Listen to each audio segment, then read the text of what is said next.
Nepal today is going through political and socio-economic transition. We certainly want visionary leaders to lead across the way to prosperous Nepal. There are many political leaders, social entrepreneurs, and other personalities who are trying to make Nepal a better place to live in. Among those, today we have invited Darshan Rauniyar, a US-based politician and entrepreneur, to share his success story and experience. In addition, we have also invited 10 dynamic youth from different walks of life to join us today in the open space. Let us now welcome to Darshan Rauniyar in the open space. Let's break an ice with a story of your own. Darshan Rauniyar, a successful political leader, and of course, a successful entrepreneur. What do you think you are today? What was your starting point and what do you think you are today? So first of all, thanks a lot for the open space for inviting me. It's great to be here to talk in front of the youth, and I think the youth are the future of the country. I'll give you a little bit of my background. I was born in Indrachok, and before I was born, my father passed away. And that was the time that seeing my mother struggle and succeed gave me the opportunity to dream and dream big. So I went to lab school and graduated from there with high marks in SLC, and I went to Amrit Science College and I got my ISc. And unfortunately, at that time Nepal did not have an engineering college, and I was somehow connected with the US, that being the land of US being the land of opportunity, and my economic status that I wanted to go to that country and really work hard and basically stand on my own feet. So about 23 years ago, I took that journey as a student and took a big challenge, with $1,000 in my pocket. And as a student, I worked really hard, about 60, 70 hours a week, and also taking like 20 credit hours in electronics engineering. And there was some days I lived in only 2 pieces of bread, and I started my first career working as a dishwasher in a food service. And then I always had a little bit of cultural shock. I wanted to come back to Nepal, but I decided that I have come here with a mission and I'm going to stick here. And then I will graduate one day, and I graduated from engineering and also MBA degree. And in being in the US, working after 10 years, I gained a lot of experience working for both software and hardware companies. And I managed to run some multinational corporations also. And in terms of political side, I was never actually attached to politics in Nepal or in the US, but the spark came after the Iraq War. And Iraq War really gave me a voice, and I said, I'm going to speak. This is an unjust war. And I was involved with the Democratic Party and for about 5-6 years. And I also ran a President Obama campaign from Seattle, Washington, and I announced my own candidacy in 2011 as a U.S. House of Representatives, where I got a massive support from the Nepalese community in the U.S. and throughout the world. We raised a lot of money for the campaign, and also campaigned a lot of throughout the district, which was about 320 kilometers. Very grassroots campaign. So we basically made ourselves a name, big name in U.S., Nepal, and also for the Nepalese community in U.S. So I worked for a high-tech company for 10 years. So there was a time that came, and I decided whether I can continue working for a company or become an entrepreneur in the United States. And that was the land of opportunity. So I took a big risk in establishing a small company called Tribeca, where basically we invented that company and then found a niche market. We brought memory cards and products from Taiwan and marketed throughout the US with the motto of bringing electronics to the supermarket, the food and drug stores, which was a very new concept for us. That time the educational institutions are also requiring the memory cards to be carried by the students. So we worked very, very hard to build that company, to make it very successful. And from going door to town, and working over time and also burning a lot of midnight oil, we are able to launch that company very successfully today. You already have successful business career and a very good socio-economic status back in United States. At this context, what made you come back to Nepal and work? So, like I said, that was a turning point for me when I came here in November through January, seeing the conditions of the country, and youths are leaving the country to overseas for education and work, and political instability has created that environment. And I found out that this country is in a really dire conditions and straits, that they need somebody like me from outside to come and help Nepal and Nepalese people. And that's why I'm here to mobilize the youth and build this big base and foundation so that we can be the big force to counter the challenge. At present, you're doing movement for change. If you see the history of Nepal, Nepali citizens have already been through many movements like this. Now you're back in Nepal with a movement, with the same kind of program called Movement for Change. So what do you think is different? I mean, how can your movement actually change the Nepal? So a couple of things. This movement is not a political party and is not driven by the ideology. This is a national movement for change that we all are aspiring today. First thing. And the second thing is I truly believe that youth need to be mobilized. You need to be given the opportunity to become whoever they want to. Like in the US, the Constitution is there, and then if you want to become a president, the system allows that. It's not the political leaders or the party who decides that or gives you a ticket, right? You can become a candidate, and you have to build your own team. You have to build your own campaign, go out and fundraise, and then get the message out, right? So Nepal has had that kind of movement before, but not this kind of movement. But right now, I am more focused on the youth, to mobilize them and give them hope and a change. So you're focused to youth. We are in dilemma. What is your definition of youth?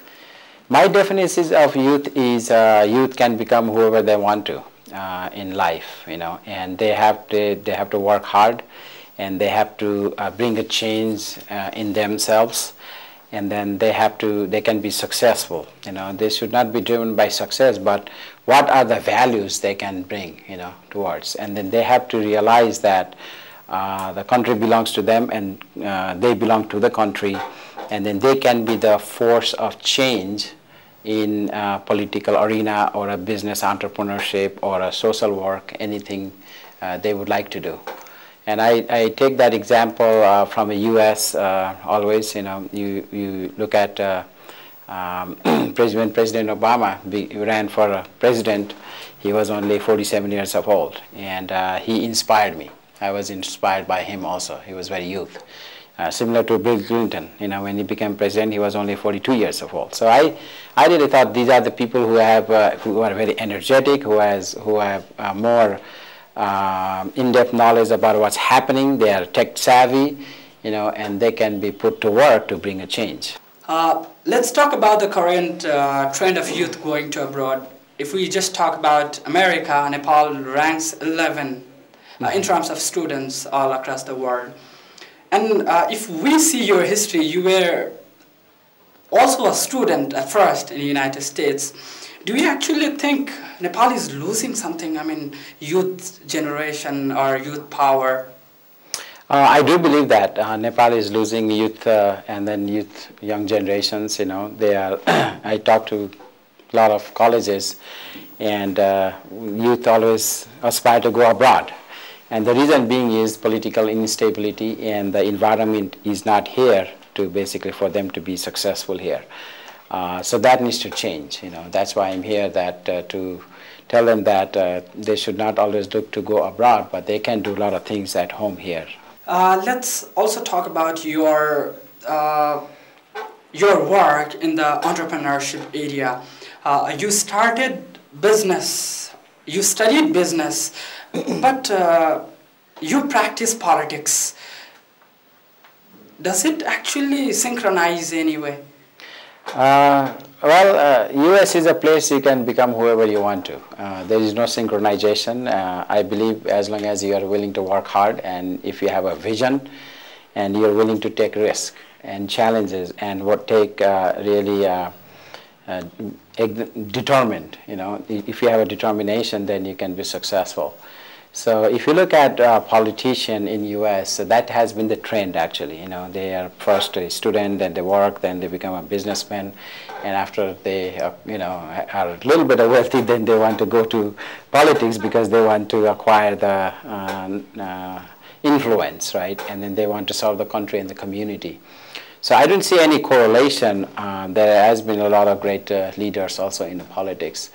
But with my background, one of my theme in U.S. Congressional candidate, I used to tell that I am the one who has knowledge of creating jobs, between among other 5 candidates, because I have that experience, that entrepreneurship. Somebody who came from one of the impoverished nation like Nepal and come to America, work very hard and live the American dream. Right, and what that dream is meant to the American people and how that dream is slipping away and how hard I work to become an entrepreneur and successful entrepreneur in establishing the company and giving actually jobs and allowing the businesses to flourish. So that's a really great story that I had. So as a diplomat, what do you envision for Nepal? I envision a lot of things. Nepal is a beautiful country and it has one of the best people in the world. I've traveled 35, 40 countries around the world and I've never seen people like Nepal any part of the world.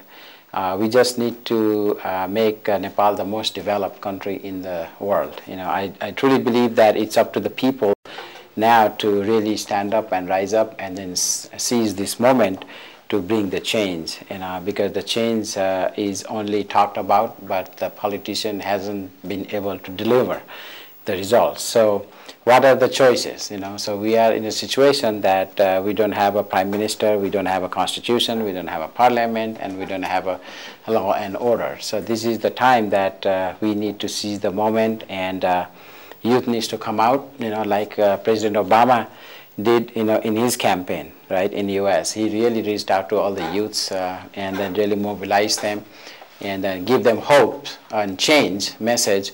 And then because of the youth, he became the president, and then people knew him only in last 4 years, right?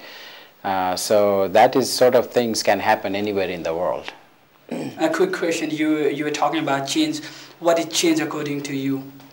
Change is something I gauge by what you have today and what you aspire to have tomorrow, and then whether you have that tomorrow or not, the environment, the governments provide. And then change needs to come because we need to challenge the status quo. Challenging the status quo is a change for me.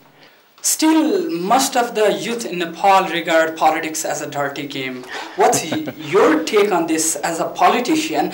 And there are a couple of let's say there are a lot of youth and another side who actually want to come to politics and practice politics, actually transform the political scenario of Nepal. What would your suggestion be to them? So first of all, I like to commend those youth who wants to come to politics and bring a change. Those are the kind of youth we want, and we want it more. We want it in a mass. So obviously Nepal's politics has been dirtier because the change that people voted in 2008 hasn't happened, and then we've seen the development of the party, and then people became rich with the national asset. So that needs to change. And for youth to really come out is what Nepal lacks, is a visionary leader. An inspiring leader. Like, I was in America, I was never attracted to politics, but President Obama really inspired me, and he was youth also, and then I thought he's a man of a vision, he's a man of a policy, and he's a man of his word. That if he can become president and make a history as a first black president in 240 years of history in America, why can't I become also a congressman to bring a change there? You born in a underdeveloped country, Nepal, and you went to United States and You are now in a very respective position there. In your view, what can be or what are the challenges and opportunities for Nepali youth to expose in global platform or global forum?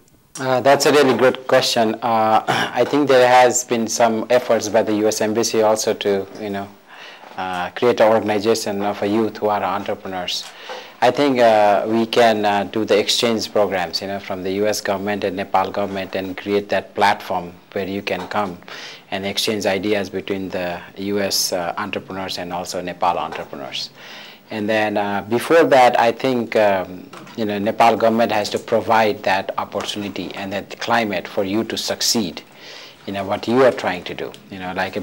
Right now we lack a basic necessity in this country, right? Lack of water, lack of electricity, lack of stability in the internet, right?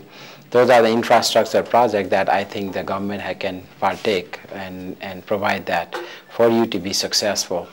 And then how we can bring Nepal to the forefront so that we can also tell the world that they can come to Nepal and invest in the country and tap these resources that we have, the knowledge, like you see in China and India, there has been a lot of foreign investment in those countries, right? So we can create that environment through the government policy, but for that we need to change, the government here. What is the best approach? What is the best movement for changing the underdevelopment and everything that the youth are hoping for? My take on that is you are very right. We are going backwards, not forwards. Youth is comprised of 50% of population here, but they are 90% unemployed, right? Doing a ground, and we have a huge trade deficit. And then the economic model that we have right now, the government depends on 33% in remittance, 33% in taxes, and also rest of the money comes from donations, right? That is a bad policy. That is a bad policy, right? So how can we change that? I have just one answer to that. We need a visionary leader, basically. The leader, somebody who are devoted, who really want to do things for the country, and then who's a patriotic and who has a vision, not only by talking during the election that I'm going to do this or that, but also to deliver. So one of the things you need to understand is now, I think you guys are over 18 years of old, so you are a voter, right? What are the candidates are talking about? What is their vision? Where they stand in the economy, where they stand on education, where they stand on environmental policy, where they stand on social issues, how they can move the country forward. These are the tough questions that you have to ask the candidate. And I ask you, don't vote for the party, vote for the candidate. And I ask you, you become a candidate. You be the change. What is the fundamental difference you see between American youths and the youths of Nepal? And comparatively, in what ways do you see Nepalese youth community more positive than the US youth society? That's a really great question. Actually, I see Nepalese youth are more engaged, more wanting to do things, more very active, than Americans youths. Because of the system in America, sometimes when you have everything, you become passive there. So, but I see youths over here really want to engage, really want to devote their time for change, and really looking out ways that they can improve, by engaging in whether it's in a business, whether it's in politics, or in a social economic status. So I really commend the youth here, but now we just need a visionary leader, so that the youth can follow that leader in the right direction to build this country. My question to you is, you need to have a driving motivation to guide you throughout. So what has been inspiring you in your career as an entrepreneur and a politician? So for an entrepreneur, I was really bored working for companies. I worked for like 5-6 companies in different capacities, and I always look for a change. How can I improve myself? How can I help people? And then if I have something today, then how can I, get more tomorrow? So that has really been a driving factor for me, the change. And for jumping from entrepreneur to politics, was something that the Iraq War really brought the spark. But also, I really thought how I can give back to the country, that has given me so much. You know, Nepal was a country I was born in, but America actually gave me the opportunity for me to be who I am. So I had that duty and responsibility, you know, inside me to give back to America. And I wanted to give back to America by serving the community, the American people who gave me the opportunity, who gave me the scholarships, you know, that made me possible to go to America and earn my degrees. So I would say, like, you know, change that really instills in me, and then willing to improve myself is driving factor. So you being as a business sector politician, what do you think is today's Nepal need? Economic growth or economic development? In your view, is there any process through which these both concepts can be synchronized together?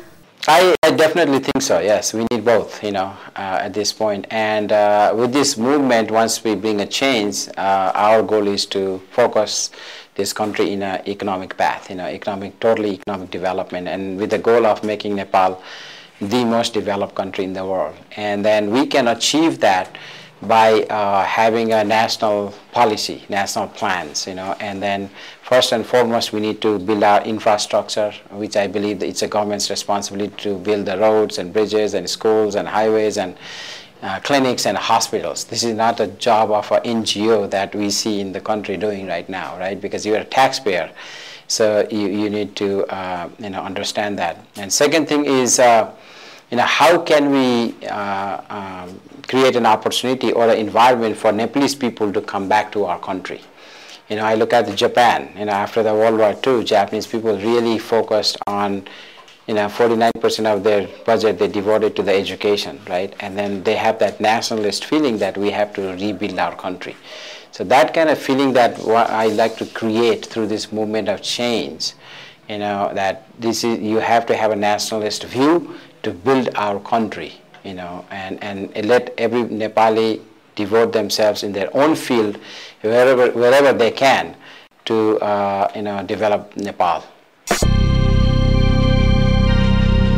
At the end of this show, there are a lot of youth who are watching your talk now. What would be your actual message to the youth who are actually interested in politics and who are actually demotivated by politics? So my message to them is that be the change to change Nepal. You know, the change has to come from them, then to their family, then community, and then to their country. And this is not the time to actually see how I can help, but it is their moral obligation and moral duty to do something for Nepal. And I'm giving them this platform of movement for change, where I would like to actually bring the young leaders, the new generations, to lead the country. And that we can do with mobilizing the youth and having town hall meetings, you know, and then coming up with all the policies. So politics needs to be driven by the policies now, you know, like economic agenda, education agenda, environmental policies, and that sort of things. And then also giving them the opportunity to stay here in our country and then become whoever they want to by working hard. Thank you very much for sharing your story, sir. It was a pleasure having you in the open space. Thank you. Great to be here. With this, we come to the end of this show. Next time, we will be here with another inspirational personality. Till then, stay inspired.